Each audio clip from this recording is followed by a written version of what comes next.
All right, everyone. Welcome to Tran Manor. I'm Scott, and this is a video about us starting up a pumpkin patch here. We're amateur farmer, and yeah, we're gonna try and do some farming here. So I'm gonna take you through how I'm gonna try it and all the things I'm gonna do here, and kind of give you a little look at all the steps, I suppose. I probably did a bunch of stuff wrong, but it's a learning year, so we're gonna see if we can get a few pumpkins out of it, and if not, then it is what it is. But I want this to be an annual thing where we do a pumpkin patch every year, so gotta do some learning now, and yeah, so yeah, enjoy the video. All right, so we're gonna start off here. I just took all the different types of pumpkin seeds there that I wanted to grow, and I soaked them in water overnight, and then I cut the tips off so that the water could get in. I got to it a little bit later in the year, so we got some nice garden soil to start here. Put it into these trays, which I also ran out of trays, so I ended up buying some biodegradable cups that you can use for starting seedlings as well. But yeah, so we just used the potting soil or the garden soil there, fill them all up, slightly compress it just to, so it's not so loose in there. Had to add a little bit of water to the soil here because the one bag was extremely dry, so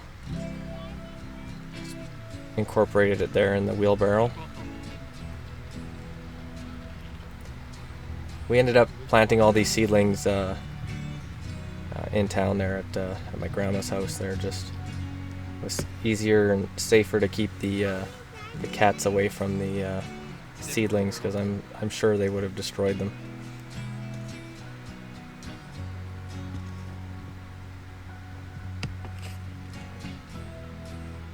There's the biodegradable pods there.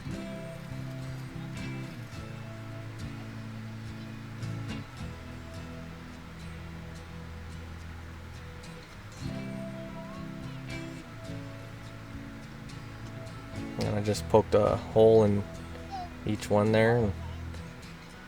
And I went down about an inch.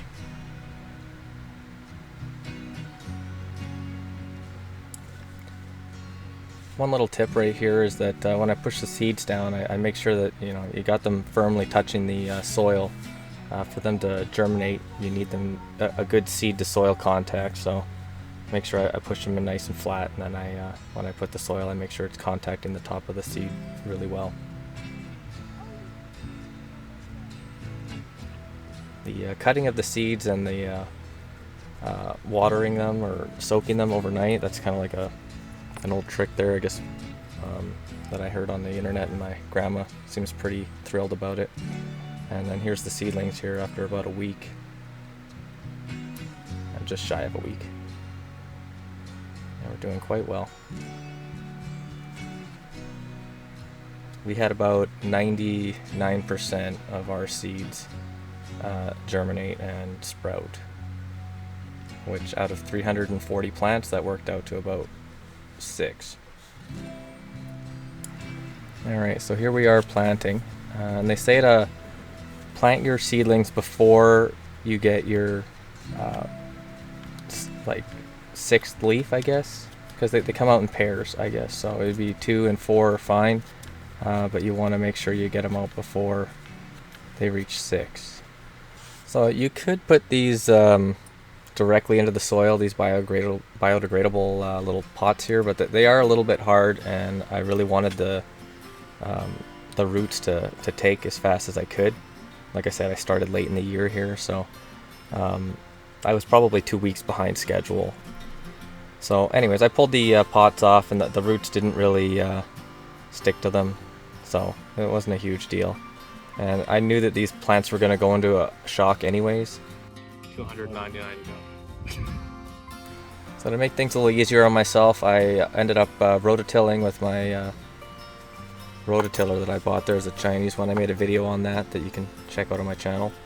But I ended up rototilling 6-foot wide strips, and then I would plant my pumpkins on either side of the strip. So I had already tilled this field, but it sat for a little while, so the second tilling here just kind of loosened things up, made it a little easier to get them in. Another thing I should mention here is that typically pumpkins are grown in mounds, which would have been great to do, but I didn't really have the option to do that. The rototiller would only do 6-inch till depth, and below that was really compacted clay that I couldn't break through. Okay, next day. Yeah, yesterday we came out here to the pumpkin patch and we were attempting to plant. Managed to get, with help, got the first basically 3 rows planted. My these first ones here, these first 3 rows are all what they call them, jack of all trades. So it's like your standard pumpkin for like carving and whatever else, and they go to your 20 to 25 pounds max kind of thing, depending. But they're just like a good all-around pumpkin. And then as you can see, I've got all my trays here still kind of scattered out. There's over there somewhere, yeah. Those ones there, the got a few different varieties. Anyways, we had a pretty intense storm last night, and it's very overcast today. We're expected some more rain, but I'm gonna see how many of these I can get planted. Ideally all of them, but that doesn't always work out. So we'll just get as many as we can done today.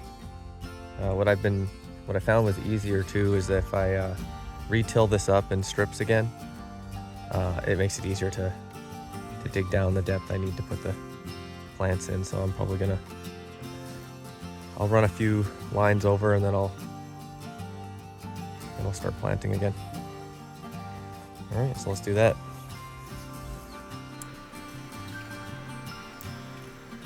So I figured I'd just get all the tilling done right away here, and then that way I could just start planting these saplings or these seedlings right away. I got rained on a bunch. Like I was saying before, instead of mounds, the plot in which I tilled here is all sloped to one direction, so that it allows water to travel past and not drown out the plants. So I ended up trying this without doing the mounds this time around. Maybe next year.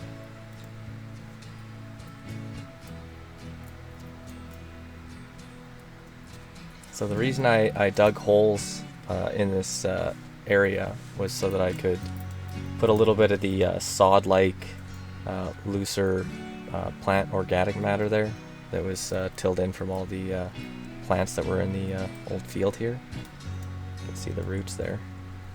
And then I just put it in the bottom to act as a buffer and as an area to potentially catch water when it rains or gets watered.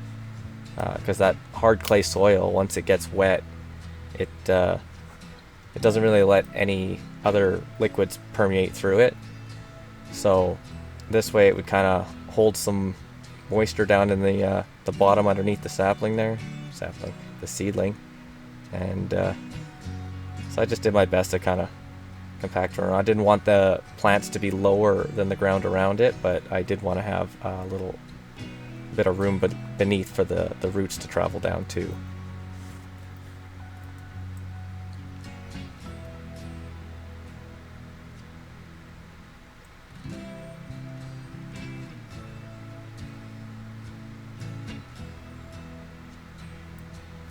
My intentions next year would be that I would get on it at the right time and have the field ready to go. Probably have mounds next year, which would be the proper way to do it. and then I think I'm gonna try half of them, or maybe even a quarter. We'll see. Haven't decided yet, but a certain amount of them are gonna be pre-planted, and then I'm going to direct sow the rest of them in, so seed directly into the soil, and hope that works out. I live in central interior British Columbia, so we get late winters, long winters, and late frost in the spring, so we'll have to see if it's a thing that I can actually direct sow.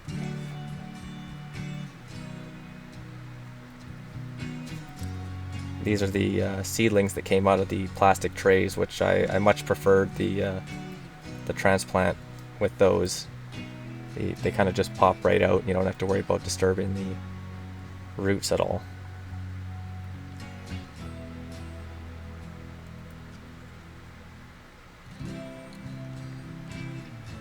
I just ran my line tape there so I could measure it out. Okay, so a few hours later here, probably 5 hours, and I finished hand planting the rest of these pumpkins in here. Got rained on a bunch of times, but kind of prefer the rain to yesterday when it was just 28 degrees or something. It's too hot. Not enough clouds either. As you can see, I didn't quite finish this row here. And I was kind of putting rows on either side of the freshly tilled areas, because it's roughly 6 feet apart, which is kind of what I was shooting for. And then giving myself the untilled go between these rows, right? And then, anyways, I got a bunch of extra space over there. But yeah, when I tilled this part up, I didn't measure anything. I just started tilling up a rough square, and it turned out to be 50% larger than I actually needed, based off of the spacing I figured. But yeah, so we'll have to see how this goes this year. This is not how I wanted to do this, but you know, I got at it late, so we'll just see. This is a test year anyways. We'll just see how it does. Hopefully it does decent. We get some pumpkins, then I can learn for next year. But yeah, so now we'll just have to see how those turn out. And next is probably next week I'll start planting the corn in the other field over there. But, I'll probably be checking up on this at least once a day. Looks like the clouds are starting to clear up now. But I'm gonna get some dry clothes on because I'm just completely soaked. Can't really tell. But, yeah, we got 300 and one thing was like 320 plants or something this year. So we'll see how that goes, and then I think next year I'm probably gonna just over double the size of this. So, but I'll be able to actually, I'll probably end up plowing all this in the spring and then filling it later on to really give me a better base, and then I'll do some soil amendments if I need to. But that's all we're gonna do out here today. I'll come back out tomorrow.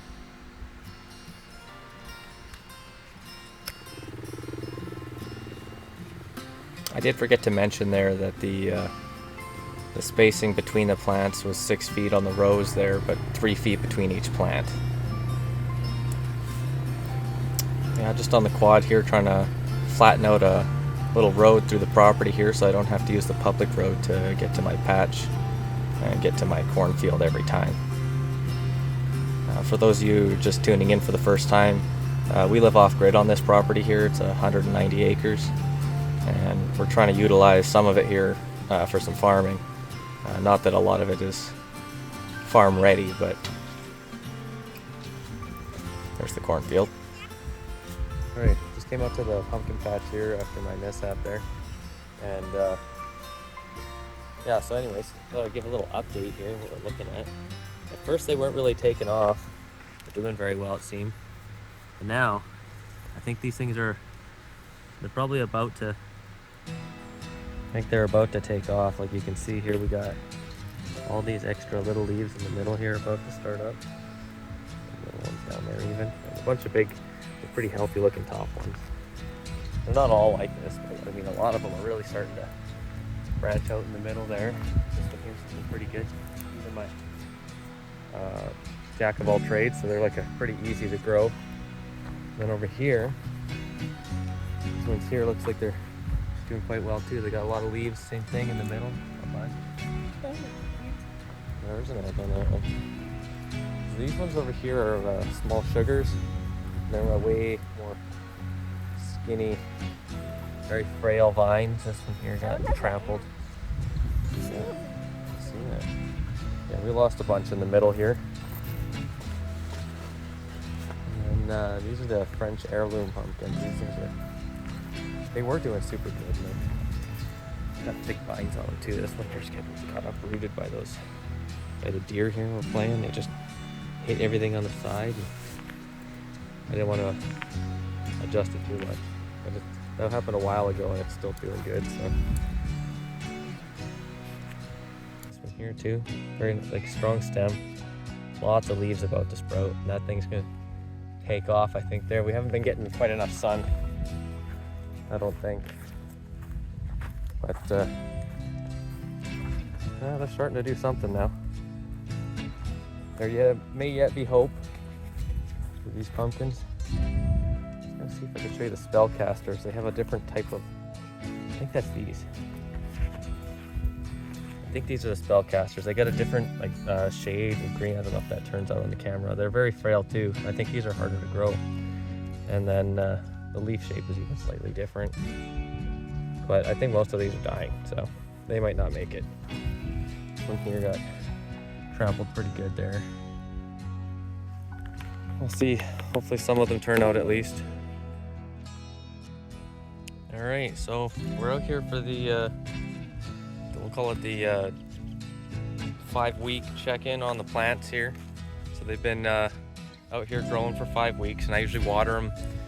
If I check the weather, it's going to be a really sunny day. I try to get out in the morning, get some water into those plants just before the sun really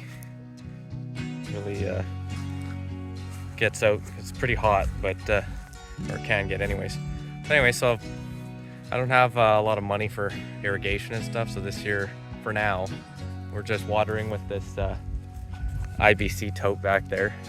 And then yeah, so I've already lost, like, I want to say close to 30% of the plants already, and that's a couple of them died just because they were weak, but a bunch of them died from the deer, and the deer they run through the field. It's a nice clear area, and they just trample everything. They don't actually try to eat anything. They just trample it all right now. But anyways, here I'll just give you a quick little look. Yeah, so these things are looking pretty good now, a lot of them anyways. Like this one here has some issues on the leaves there. It's got a lot of them. This one's got a pretty big leaf. Flies in my hand. It's like getting there, right? It's like a decent size. And then a couple of these ones here are taking right off. Like this one's just doing good. Like that straight up is the size of my hand there. It's doing good. Lots of big leaves on that one. Doing really well. Let's leave that alone. The one beside is doing good. That one got trampled real hard. These ones here are actually doing pretty good. Like, I mean, all these first row ones are looking quite good. Lots of big leaves. These are those jack of all trades again. They're looking good. Been getting a little bit of sun. I need to water them tomorrow, I think, but they're doing good. And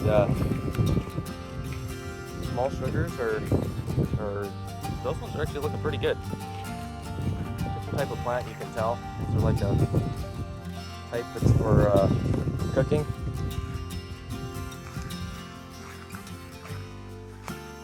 smaller plants in here. Decent ones there. Those French heirloom pumpkins here. Lots of leaves, but they're not huge. It's kind of yellowing. I don't know if that's how they're supposed to be. I doubt it. That one got uprooted that I was playing around with. It's surviving.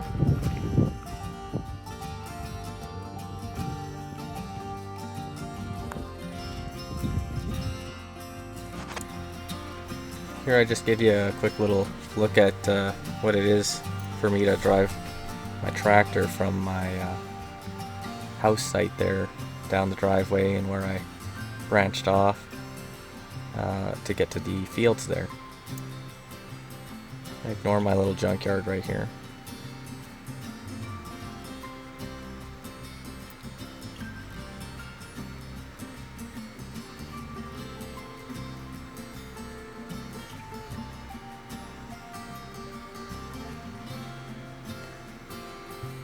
It is pretty bumpy and uneven, but it's still a lot faster than taking the public road out this way. We don't really have any close neighbors, so it's usually pretty quiet out here. You can see the bigger one in front of us here, that's our soon-to-be cornfield, hopefully, and then the pumpkin patch in the back there. The spot in the middle there is a very wet, low area, so not a good area for growing plants of any type. You can see I got a lot of weeds and grass growing in. I'm gonna deal with that at some point here.